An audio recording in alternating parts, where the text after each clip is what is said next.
Assalamualaikum warahmatullahi wabarakatuh. Selamat datang kembali di sesi ulasan kita. Anda mungkin sering ngerasa gini ya, audit internal udah jalan, laporannya juga udah ada, tapi kok perubahan di lapangan kayaknya gitu-gitu aja. Nah, hari ini kita coba gali jawabannya nih. Kita punya sumber bagus, buku panduan dari praktisi industri, Bapak Dede Heri Suryana, judulnya Materi Audit Mutu Internal ISO 9001-2015. Kita bakal fokus banget ke bab 5, menulis temuan audit objektif, jelas, dan solutif. Kedengarannya teknis ya, soal nulis doang, tapi ini penting banget. Misi kita, biar laporan audit Anda itu jadi alat perbaikan yang beneran efektif. Mau Anda baru mulai, udah pengalaman, atau bahkan sebagai pihak yang diaudit, ini penting, supaya laporannya nggak cuma jadi formalitas di atas kertas. Kita bongkar yuk bab 5 ini. Kenapa bab ini fundamental? Ya karena kan sebagus apapun kita investigasi di lapangan pas audit, kalau nulis temuannya asal-asalan, maksudnya nggak jelas, subjektif, atau malah nggak ngarah ke solusi, ya percuma aja semua usaha auditnya. Laporan temuan itu ibaratnya jembatan ya, jembatan antara apa yang auditor temukan sama tindakan perbaikan yang harusnya dilakukan. Wah, metaforanya bagus tuh. Jembatan antara temuan dan tindakan. Oke. Mari kita coba bangun jembatan itu. Mulai dari fondasinya dulu kali ya. Di buku panduan ini, bab 5 diawali dengan tujuan yang jelas. Intinya sih setelah sesi ini, Anda diharapkan bisa bedain jenis temuan, terus bisa nulis pakai prinsip OJS. OJS itu objektif, jelas, solutif. Harus pakai bukti tentunya. Dan bisa bedain mana laporan yang nendang, mana yang melempem. Betul. Tujuan itu penting lah jadi kompas kita. Nah, langkah pertama nih, kita samain frekuensi dulu soal bahasa temuan. Di bagian 5.1 buku ini, temuan itu diklasifikasiin jadi 3 jenis utama. Yang pertama, dan ini mungkin yang paling sering kita dengar ya, non-conformity atau NC, atau ketidaksesuaian. Nah, NC. Ini yang biasanya bikin deg-degan ya kalau audit. Tapi sebenarnya definisinya apa sih menurut buku panduan ini? NC itu simpelnya ya, bukti objektif kalau ada satu syarat yang nggak terpenuhi. Gitu aja. Syarat. Syarat dari mana aja tuh? Bisa dari mana aja, bisa dari standar ISO 9001 versi 2015 itu sendiri, bisa dari prosedur internal perusahaan Anda, SOP gitu ya, instruksi kerja, peraturan pemerintah, atau bahkan komitmen ke pelanggan. Contoh gampangnya di buku. SOP bilang form X harus diisi tiap hari. Pas audit, kok form itu kosong seminggu. Nah, itu jelas NC. Oke. Kalau contoh di industri TPT, tekstil dan produk tekstil, misal di bagian dyeing, pencelupan. Ada instruksi kerja yang bilang operator harus catat suhu sama pH larutan celup tiap 30 menit buat resep warna A, misalnya. Pas audit, Anda lihat log sheet buat batch B, kok kosong selama 2 jam terakhir? Nah, ini bukan cuma, malas nyatet ya. Ini NC. Kenapa? Karena bisa bikin warnanya nggak standar, belang. Ini melanggar syarat pengendalian proses, bisa jadi terkait klausul 8.5.1 ISO 9001 versi 2015. Jelas ya. Jadi NC itu intinya ada aturan main yang dilanggar dan ada buktinya. Oke. Jenis kedua, observation atau pengamatan. Nah, ini sering bikin bingung nih. Bedanya apa sama NC? Apa ini cuma kayak temuan ringan aja? Nah, ini dia poin penting dari buku panduan Bapak Dede. Observasi itu bukan sekedar NC ringan, bukan ya? Oh bukan. Terus apa dong? Observasi itu kondisi yang berdasarkan bukti objektif juga, tapi dia punya potensi. Potensi menyebabkan ketidaksesuaian di masa depan. Jadi saat ini mungkin belum ada aturan spesifik yang dilanggar nih, tapi risikonya udah kelihatan. Contohnya gimana? Contoh di buku, dokumen penting disimpan di rak terbuka. Raknya dekat jendela yang kalau hujan suka bocor. Saat itu mungkin belum ada dokumen yang rusak, mungkin juga belum ada SOP soal lokasi persisnya. Tapi kan potensi masalahnya jelas banget. Nah, observasi itu kayak lampu kuning. Sinyal peringatan dini. Kalau di TPT, area knitting misalnya, perajutan, Anda mungkin lihat gulungan benang sisa produksi, waste cone itu, sering ditaruh sementara dekat jalur forklift. Bahaya tuh. Iya kan? Belum ada kejadian sih benangnya kelindes atau ada kecelakaan, tapi risikonya ada banget. Nah, nyatet ini sebagai observasi itu justru bagus, mendorong tindakan pencegahan. Mungkin area penyimpanannya ditinjau ulang atau dibikinin aturan lebih jelas. Jadi bukan temuan ringan, tapi justru proaktif mencegah masalah. Paham, paham. Fokusnya di potensi masalah ya, di masa depan. Oke, jenis ketiga. Opportunity for Improvement atau OFI. Peluang perbaikan. Ini beda lagi nih. Beda lagi, kalau OFI ini lebih ke arah naik level gitu. Jadi sistem yang ada mungkin udah sesuai kok. Nggak ada NC yang nggak ada potensi masalah yang mendesak kayak observasi tadi. Tapi auditor lihat, kayaknya ada peluang nih bikin sistem itu jadi lebih bagus, lebih efisien, lebih efektif. Contoh dari buku, usulin pakai platform e-learning singkat buat onboarding operator baru, biar mereka lebih cepat paham kerjaan dibanding metode lama yang cuma baca dokumen tebal. Oke, Kalau di TPT, misal di area finishing kain, proses cek kualitas akhir udah jalan sesuai standar pakai mata gitu ya. Tapi auditor lihat, nyatat jenis cacat kainnya masih manual pakai form kertas. Nanti direkap lagi di komputer. Kan makan waktu, terus bisa salah input juga. iya juga ya. Nah, auditor bisa usulin OFI. Mungkin bisa dipertimbangkan pakai tablet dengan aplikasi sederhana buat nyatet jenis sama lokasi cacat secara digital pas inspeksi. Jadi datanya langsung masuk sistem. Ini kan tujuannya efisiensi, akurasi data. Sesuai banget sama semangat continual improvement di ISO 9001 versi 2015. Sip-sip, 3 jenis sudah jelas. NC, observasi, OFI. Nah, ada satu hal nih yang ditekankan banget sama Bapak Dede di buku ini. Katanya, apapun jenis temuannya, fokusnya harus ke sistem dan proses, bukan nyalahin orangnya.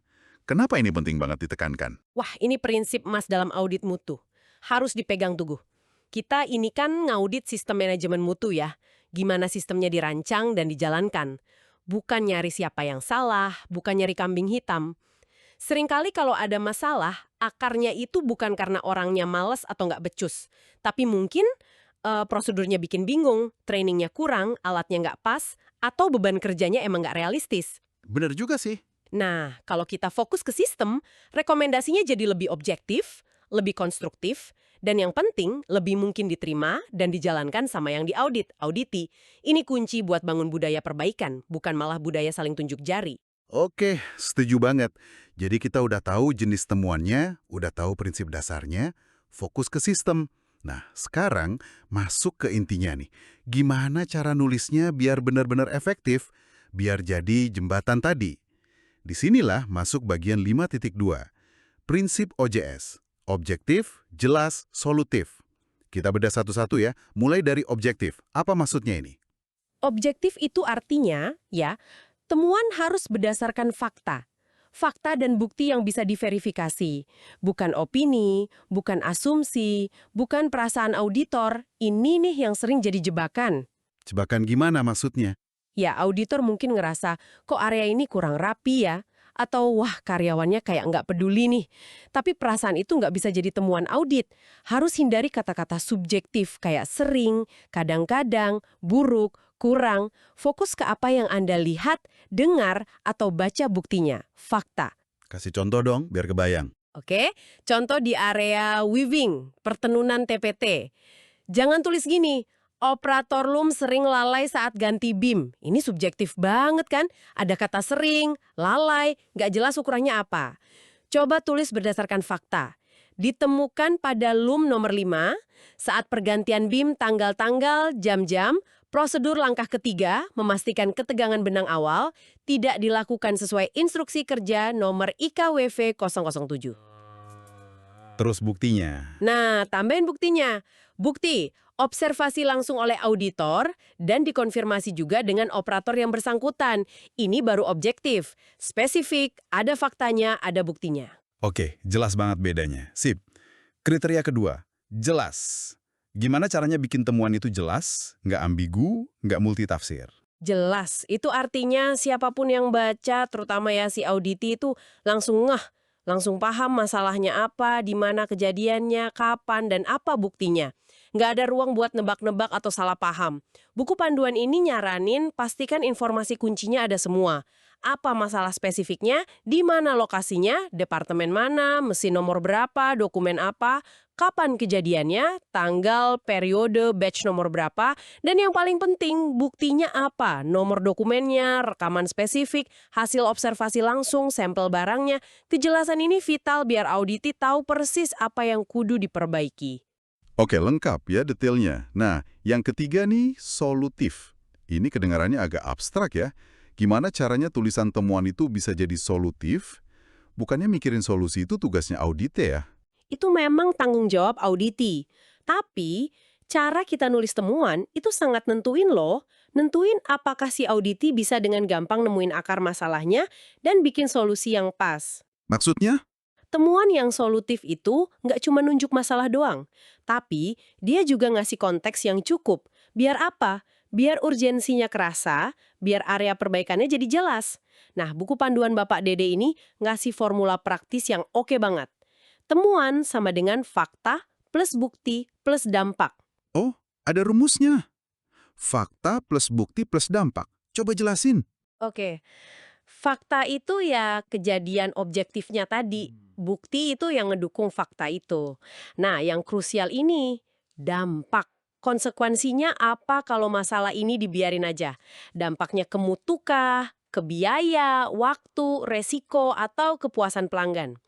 Dengan kita nyantumin dampak, kita itu kayak bantu auditi buat paham, oh ini penting ya ternyata buat diberesin, ini secara nggak langsung ngarahin mereka buat nyari solusi akar masalah yang benar-benar efektif, gitu. Wah, menarik nih formulanya. Fakta plus bukti plus dampak.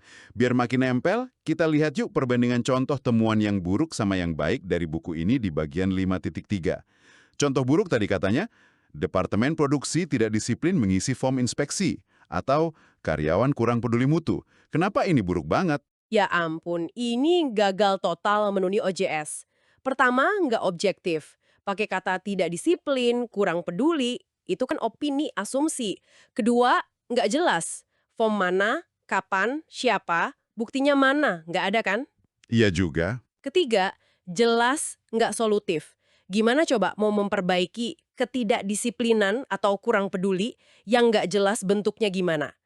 Temuan model begini cuma bikin orang frustrasi sama defensif aja. Tapi sayangnya, masih sering loh kita temuin di lapangan. Haduh. Oke, lalu contoh temuan yang baik dari buku yang pakai formula tadi gimana? Contoh baiknya gini, kita pecah ya. Fakta, form inspeksi harian mesin carding nomor 3 nggak diisi selama tanggal 1 sampai 7 Juli 2023. Bukti, pas diobservasi form fisiknya, nomor FPRD 012 memang kosong di lokasi mesin. Dampak, kalau form ini kosong, potensi kerusakan mesin jadi nggak kedeteksi dari awal. Bisa-bisa mesinnya breakdown, jadwal produksi jadi kacau. Nah, terus dirangkai jadi kalimat temuannya. Dirangkai jadi gini. Form inspeksi harian mesin carding #3 tidak diisi selama periode 1 sampai 7 Juli 2023. Bukti, observasi form FPRD 012 ditemukan kosong di lokasi. Kondisi ini tidak sesuai dengan SOP PRD 05 tentang perawatan harian mesin dan berpotensi mengurangi kemampuan deteksi dini potensi kerusakan mesin. Dampak. Wah, beda banget ya rasanya. Jelas banget titik masalahnya di mana, buktinya ada, acuannya ke SOP mana juga disebutin, resikonya juga digambarin. Ini sih pasti jauh lebih gampang ditindaklanjuti sama yang diaudit. Tepat sekali. Ini baru objektif, jelas, dan karena ada dampaknya jadi kerasa urgensinya. Solutif jadinya. Contoh lain deh, di garment TPT. Ditemukan 5% kemeja, itu 50 dari 1000 pieces yang diperiksa, style Oxford, PO nomor XYZ, produksi dari line B, tanggal-tanggal, ada noda kuning di kerahnya. Ini faktanya. Oke, terus? Buktinya, laporan QC Final Inspection No FI-123 terlampir, sampelnya juga disimpan. Hal ini nggak memenuhi standar AQL 2.5 yang udah disepakati sama pelanggan ABC. Ini acuannya. Dampaknya, berisiko menyebabkan batch ini ditolak sama pelanggan. Bisa jadi ada klaim juga. Lengkap banget. Iya kan? Dengan info kayak gini, auditi bisa langsung investigasi. Kenapa kok ada noda? Di proses mana munculnya? Gimana cara mencegahnya biar nggak keulang lagi? Jelas arahnya. Oke, OJS dan formulanya udah lumayan kebayang nih. Nah, setelah paham cara nulisnya, buku panduan ini juga nyaranin pakai format laporan temuan yang standar, bagian 5.4. Biasanya bentuknya tabel gitu ya. Apa sih gunanya pakai format standar? Ribet nggak tuh? Justru format standar kayak tabel itu sangat ngebantu. Bukan bikin ribet, tapi memastikan konsistensi sama kelengkapan informasi buat tiap temuan. Ini bukan sekedar formalitas atau birokrasi loh. Kolom-kolom kayak nomor urut, area audit, jenis temuan, NC, Ops, FOI, terus kolom deskripsi temuan yang isinya OJS tadi, bukti objektifnya apa, klausul atau prosedur terkait nomor berapa, sama analisis dampak resiko. Nah, itu semua memastikan elemen pentingnya kecatat. Manfaatnya apa dong buat auditor atau auditi? Banyak. Buat auditi jadi lebih gampang memahami temuannya satu persatu, buat auditor dan manajemen jadi gampang buat rekapitulasi, gampang buat analisis tren temuan dari waktu ke waktu. Misalnya, loh kok NC soal X ini muncul terus ya tiap audit? Nah, itu bisa kelihatan kalau formatnya standar. Jadi kolom-kolom itu tujuannya ya buat menegakkan prinsip OJS tadi secara lebih terstruktur. Oke, masuk akal. Di buku ini juga ada studi kasus nyata kan, 5.5. Tentang perusahaan logistik, awalnya auditornya nulis temuan umum banget. Proses distribusi tidak sesuai standar. Gimana tuh hasilnya? Ya, bisa ditebak lah. Seperti yang dijelasin Bapak Dede di buku, manajemennya jadi bingung total. Standar yang mana, proses bagian apa yang nggak sesuainya kayak gimana, nggak ada info yang bisa dipakai buat bertindak. Mandek. Terus setelah auditornya dapat pencerahan, mungkin baca bab 5 ini ya, direvisi jadi gimana temuannya? Bisa jadi. Dia revisi jadi lebih spesifik. Pengiriman barang ke pelanggan A mengacu ke invoice nomor INV 475 tanggal 10 Mei 2023 terlambat 3 hari dari jadwal yang dijanjikan. Nah, Kondisi ini tidak sesuai dengan Service Level Agreement SLA perusahaan yang menetapkan batas waktu kirim maksimal 24 jam untuk rute tersebut. Jauh lebih baik kan? jelas barangnya mana, invoice sekian, pelanggannya siapa, masalahnya apa, telat 3 hari, acuannya apa, SLA 24 jam. Dengan begini, manajemen bisa langsung fokus. Oke, kenapa pengiriman yang ini bisa telat? Persis. Pengalaman saya di TPT juga mirip banget. Temuan kayak komunikasi antar departemen spinning sama Wiwing kurang lancar. Itu, ya ampun gak guna banget. Mau diapain coba? Bingung ya? Bingung. Tapi coba bandingin sama temuan kayak gini. Terjadi keterlambatan suplai benang jenis Cotton Combat 30S warna putih dari spinning ke Wiwing sebanyak 3 kali dalam seminggu terakhir di tanggal X, Y, sama Z. Ini menyebabkan 5 mesin loom airjet berhenti produksi selama total 8 jam. Terus buktinya? Buktinya, cek log produksi Wiwing sama catatan serat terima benang nomor 101, 105, 112. Nah, kalau gini kan jelas, jauh lebih gampang dianalisis akar masalahnya, dicari solusinya. Pelajaran penting dari kasus ini, kualitas tulisan temuan itu nentuin banget efektivitas tindak lanjut perbaikannya. Setuju. Bab ini juga dilengkapi sama checklist praktis di akhir ya. Semacam pengingat gitu sebelum laporan diserahin. Iya, betul. Checklist itu ngebantu banget buat auditor, mau yang baru atau udah pengalaman. Buat ngecek diri sendiri, self-review gitu.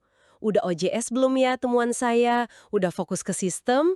Udah cukup jelas buat auditi? Buktinya udah dicantumin. Ini kayak quality control buat laporan audit kita sendirilah, biar nggak ada prinsip penting yang kelewat. Dan Bapak Dede menutup bab 5 ini dengan penekanan kuat lagi ya. Katanya, nulis temuan OJS itu adalah skill kunci auditor yang kompeten. Ini bukan sekedar formalitas, tapi fondasi nyata buat perbaikan berkelanjutan, continual improvement. Saya sangat setuju, 100%. Kemampuan ini itu inti dari gimana audit internal bisa ngasih nilai tambah buat organisasi. Bahkan di era sekarang ya, data dari temuan OJS yang berkualitas itu jadi input penting banget loh. Input buat apa tuh? Buat analisis resiko, buat evaluasi efektif nggaknya sistem manajemen mutu, SMM, bahkan bisa jadi dasar buat keputusan strategis manajemen puncak. Ini sejalan banget sama tren risk-based thinking sama pengambilan keputusan berbasis data dalam manajemen mutu modern. Wah, keren ya dampaknya bisa sejauh itu. Oke, luar biasa nih ulasan bab 5-nya. Biar makin nempel, mari kita rangkum sedikit poin-poin penting sama tips praktis dari buku panduan Bapak Dede ini ya. Pertama, tadi ada 3 jenis temuan ya, ingat? Iya, ada ketidaksesuaian, NC, kalau ada aturan dilanggar, ada observasi kalau ada potensi masalah ke depan, sama ada peluang perbaikan, OFI, buat bikin yang udah bagus jadi lebih bagus lagi. Sip. Kedua, prinsip nulisnya pakai OJS, objektif, Berbasis fakta dan bukti, bukan opini. jelas, Detail, apa, di mana, kapan, bukti, sama acuannya. dan solutif. Mendorong perbaikan. Ingat formula saktinya. Temuan sama dengan fakta plus bukti plus dampak. Ketiga, fokusnya selalu ke perbaikan sistem atau proses ya, jangan nyalain orang. Terus, pakai format laporan yang standar, misalnya tabel, biar konsisten dan gampang dianalisis. Nah, ini beberapa tips aplikatif buat Anda yang dengerin. Yang pertama dan utama, latihan. Coba deh tulis ulang temuan dari audit sebelumnya pakai prinsip OJS. Atau bikin simulasi kasus saja di area kerja Anda. Terus coba tulis temuannya. Latihan bikin lancar ya. Betul. Terus jangan sungkan minta feedback. Minta masukan dari rekan auditor yang lebih senior atau dari atasan Anda buat draft temuan yang Anda buat. Jangan malu, ini bagian dari proses belajar kok. Oke. Ada lagi? Ada. Pas nulis, coba deh pakai kacamata orang yang diaudit, si auditi. Tanya ke diri sendiri. Kalau saya yang terima laporan ini, saya paham nggak sih apa masalahnya? Saya tahu nggak kira-kira harus ngapain? Bagus tuh tipsnya. Satu lagi khusus buat Anda yang di industri TPT. Coba langsung terapin prinsip OJS ini pas Anda nyatet masalah kualitas, atau pas mesin breakdown, atau bahkan pas Anda punya ide perbaikan di area spinning, weaving, dyeing, finishing, atau garment. Ini sekaligus melatih pola pikir OJS dalam kerja sehari-hari. Mantap tipsnya. Oke, jadi demikian ulasan kita tentang bab 5 dari buku panduan materi Audit Mutu Internal ISO 9001-2015. Fokus kita tadi adalah gimana caranya menulis temuan audit yang benar-benar OJS, objektif, jelas, dan solutif. Ya, semoga ulasan ini bisa ngasih kerangka berpikir yang lebih kokoh ya buat Anda, dan juga ide-ide praktis yang bisa langsung dicoba. Ingat, temuan audit yang ditulis dengan baik itu katalisator. Katalisator untuk perubahan positif di organisasi Anda. Bukan cuma jadi tumpukan kertas di lemari. Sebagai pemikiran penutup nih buat Anda bawa pulang. Coba deh direnungkan. Gimana prinsip OJS ini, objektif, jelas, solutif, bisa Anda terapkan dalam komunikasi Anda sehari-hari. Nggak cuma pas audit formal aja. Misalnya pas laporin masalah ke atasan, pas kasih masukan ke rekan kerja, atau bahkan pas nulis email penting. Seringkali, efektivitas komunikasi kita itu bergantung pada prinsip yang mirip-mirip loh. Objektif, jelas, dan ngarah ke solusi. Setuju banget. Dah, kita udah belajar nih cara nulis temuan yang nendang. Tapi kan nggak cukup ditulis doang, harus disampaikan juga. Langkah selanjutnya, gimana cara nyampaiinnya? Nah, di sesi berikutnya kita bakal masuk ke bab yang nyambung banget. Bab 6, closing meeting, menyampaikan hasil dengan percaya diri. Wah, penting tuh. Iya, gimana caranya kita mempresentasikan temuan OJS yang udah kita buat tadi secara efektif tapi juga konstruktif di forum closing meeting. Oke, jadi pastikan Anda bergabung lagi dengan kami di sesi ulasan berikutnya ya. Terima kasih banyak atas waktu dan perhatian Anda hari ini. Mohon maaf jika ada kata-kata yang kurang berkenan. Sampai bertemu di ulasan selanjutnya, semoga apa yang kita diskusikan hari ini membawa manfaat. Host speaker and expert speaker. Wassalamualaikum warahmatullahi wabarakatuh.